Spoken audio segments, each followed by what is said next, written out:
Welcome back to the channel, and in today's video I'm going to show you guys how to use your Animoji videos with TikTok. It's really easy to do, so all you have to do is just go over to your Messages app and create an Animoji.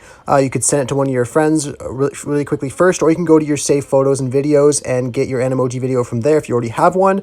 But all you have to do once you create a video or you have a video already, you just want to head over to TikTok, and then you want to go to create a new video at the bottom of the screen, so just click on the plus button. And then once you click on the plus button, you want to just click on upload. And then you just want to click on your Animoji, and then click on select, and go back, and click on next. And then here you could adjust your Animoji if you'd like to, and then you click on next. Here you could add sound effects, text, stickers. So there's tons of stuff you could add to your Animoji video here. So you can go ahead and just add stuff that you would want to add. And then you could also add filters and a voiceover here as well if you'd like to as well. And then after you're done deciding what you'd like here, you just go ahead and click on next one more time.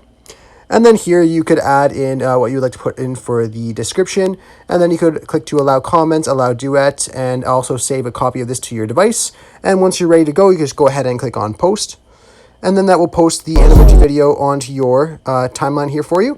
I really hope I was able to help you guys out with showing you how to add Animojis to your TikTok. If it was helpful to you, be sure to leave a like on the video and subscribe for more. Thanks for watching.